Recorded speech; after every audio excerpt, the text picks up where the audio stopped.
తెలంగాణ భవన్లో కేటీఆర్ సమక్షంలో పలువురు బీఆర్ఎస్ పార్టీలో చేరారు. చేవెళ్ల నియోజకవర్గానికి చెందిన బీజేపీ నేతలకు కండువా కప్పి పార్టీలోకి ఆహ్వానించారు.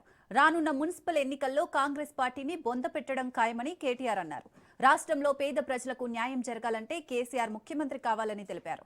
ప్రజలకు అనేక అడ్డమైన హామీలు ఇచ్చి అధికారంలోకి వచ్చిన కాంగ్రెస్ కు ఓటమి తప్పదని కేటీఆర్ అన్నారు. ఈ కార్యక్రమంలో సబితా ఇంద్రారెడ్డి, బీఆర్ఎస్ నాయకులు, కార్యకర్తలు పాల్గొన్నారు. ఇలా వాస్తవం ఏంటి అంటే ఈ రెండేళ్లలో రేవంత్ రెడ్డి గారి ప్రభుత్వం, కాంగ్రెస్ ప్రభుత్వం ఏ ఒక్క వర్గాన్ని విడిచిపెట్టకుండా అందరినీ మోసం చేసింది.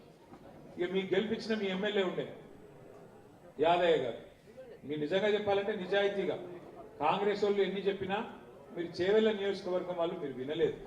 వినకుండా కేసీఆర్ మనిషి అన్నాడు అనుకుని యాదయ్య గారిని గెలిపించారు.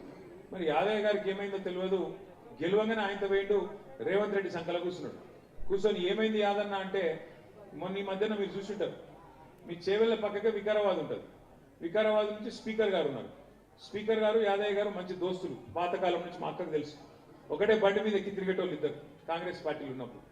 అయితే మరి యాదయ్య గారు బీఆర్ఎస్ పార్టీలో గెలిచిండు కదా, గెలిచి మరి రేవంత్ రెడ్డితో కండువా కప్పుకొని కాంగ్రెస్ లో వేయండు, కాంగ్రెస్ పార్టీలో తిరుగుతున్నాడు, ఇది కరెక్ట్ కాదు కదా స్పీకర్ గారు, మరి ఆయన పదవి రద్దు చేయండి అని చెప్పి మనం స్పీకర్ దగ్గర పోయినాం.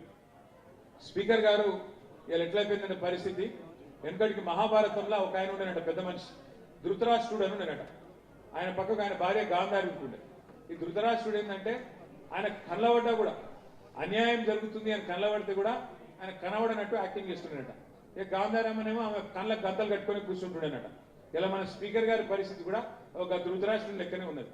నాకు తెలియక అడుగుతా కాంగ్రెస్ పార్టీలను, నిజంగానే మీరు మంచి చేస్తుంటే, నిజంగానే మీరు గొప్ప పనులు చేసింటే, నిజంగానే మీరు చెప్పిన 6 గ్యారెంటీలు అమలయ్యింటే, నిజంగానే ఫ్రీ బస్సుతోని మహిళలందరూ ఆనందంగా ఉంటే, నిజంగానే సన్న బియ్యంతో కుటుంబాలన్నీ ఆనందంతో పరవశించిపోతుంటే మీకు ఎన్నిక ఎదుర్కొనేందుకు ఎందుకు భయం? అవును యాదయ్య మా పార్టీలో చేరిండు కాబట్టి రద్దు చేయండి, మళ్ళా చేవెళ్ల ప్రజల దగ్గరికి పోతాం, ఓటు అడుగుతాం, కాంగ్రెస్ పార్టీ మంచిగా చేస్తే గెలిపిస్తారు అని చెప్పి ఎన్నికలకు పోయే ధైర్యం రేవంత్ రెడ్డికి ఎందుకు లేదు? ఎందుకంటే ఆయనకి ఎరికే, ఎందుకంటే అందరూ